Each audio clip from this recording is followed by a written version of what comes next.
penguasanya, yaitu Raja Arab Saudi, pasti keturunan dari Nabi Muhammad SAW.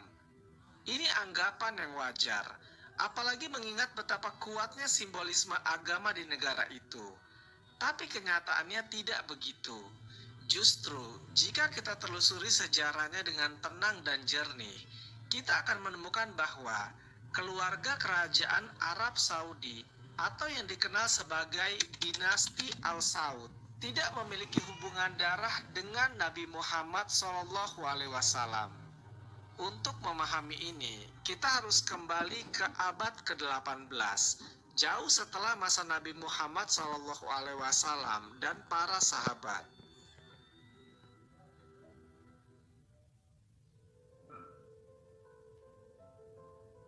Nama Arab Saudi sendiri baru muncul secara resmi pada tahun 1932. Sebelumnya, wilayah itu hanya bagian dari Jazirah Arab yang terbagi-bagi oleh banyak suku dan klan yang masing-masing punya kekuasaan lokal. Disitulah muncul nama seorang tokoh penting, yaitu Muhammad bin Saud, yang hidup pada pertengahan abad ke-18 dan bisa dibilang sebagai nenek moyang dari keluarga kerajaan Arab Saudi yang sekarang. Muhammad bin Saud bukan seorang tokoh agama. Ia adalah kepala suku dari wilayah kecil yang bernama Diriyah, yang terletak di dekat kota Riyadh, ibu kota Arab Saudi saat ini. Dia berasal dari keluarga Bani Hanifah, yaitu salah satu suku yang berada di daerah Najd, sebuah wilayah pedalaman yang panas dan kering di tengah Jazirah Arab.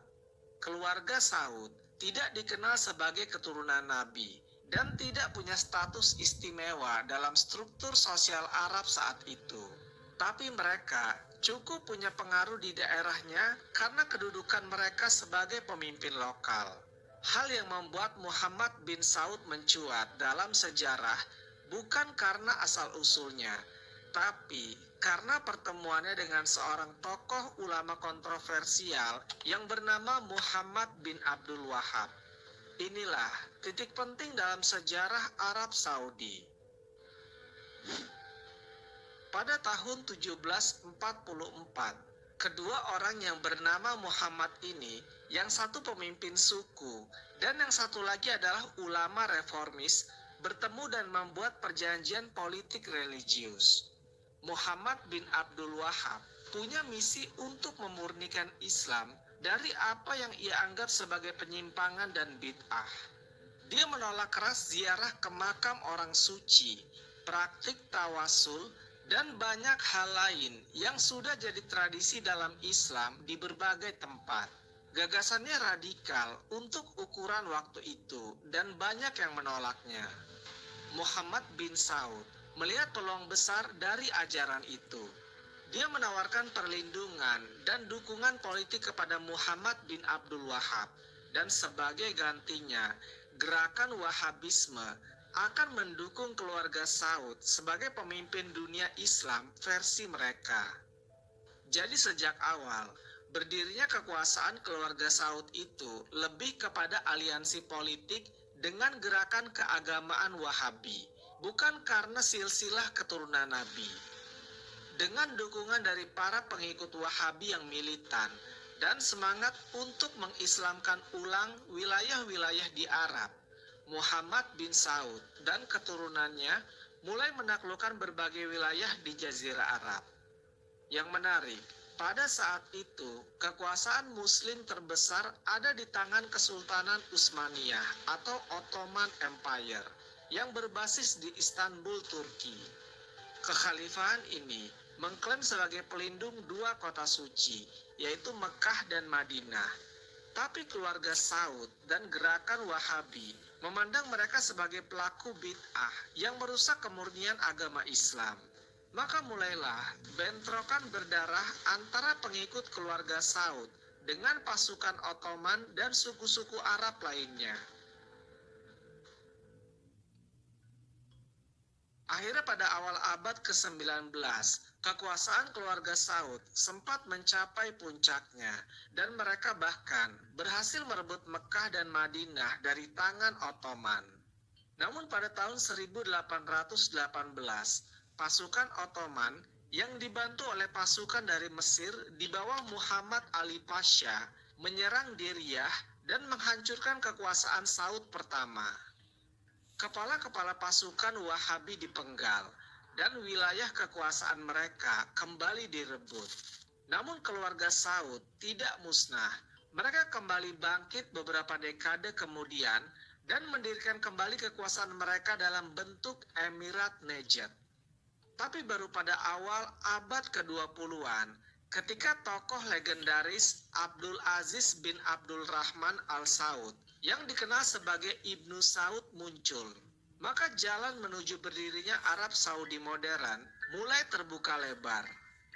Ibnu Saud lahir pada tahun 1875 dan pada tahun 1902 dia berhasil merebut kembali Riyadh yang menjadi langkah awal restorasi kekuasaan keluarga Saud. Ibnu Saud adalah figur karismatik. Dia tidak hanya mengandalkan garis keturunan bangsawannya dari Diriyah, tapi juga pandai memainkan aliansi politik, termasuk dengan Inggris yang pada saat itu punya pengaruh besar di kawasan Timur Tengah. Saat Perang Dunia I pecah, Inggris berusaha melemahkan Kesultanan Ottoman dengan membangun jaringan dukungan kepada para pemimpin lokal di wilayah Arab termasuk Ibnu Saud. Sementara itu, kota suci Mekah dan Madinah saat itu berada di tangan Syarif Hussein bin Ali, yaitu penguasa Hijaz yang berasal dari keluarga Hashemid, yaitu keturunan langsung dari Nabi Muhammad SAW dari jalur cucunya yaitu Hasan bin Ali. Jadi, kalau bicara soal siapa yang benar-benar keturunan Nabi, maka keluarga Syarif di Hijazlah yang sebenarnya punya legitimasi dari sisi nasabnya.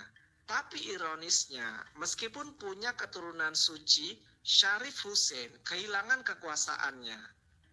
Pada tahun 1924, pasukan Ibnu Saud bersama pasukan Wahabi yang dikenal sebagai Ikhwan menyerbu Hijaz dan merebut Mekah dan Madinah.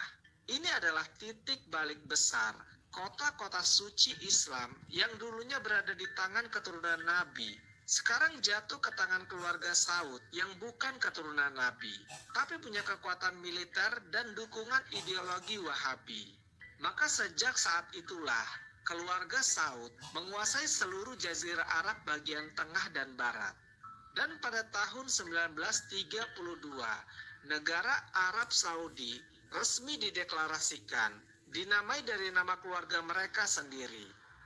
Kalau kita tarik kesimpulan dari kisah ini, sangat jelas bahwa keluarga kerajaan Arab Saudi bukan berasal dari keturunan Nabi Muhammad SAW. Mereka adalah keturunan kepala suku dari Najd yang mendapatkan kekuasaan bukan karena silsilah suci, melainkan karena strategi politik, aliansi ideologi, dan kekuatan militer. Mereka bahkan menggulingkan penguasa Mekah yang justru berasal dari darah Nabi. Ironis ya, tapi memang begitulah sejarahnya.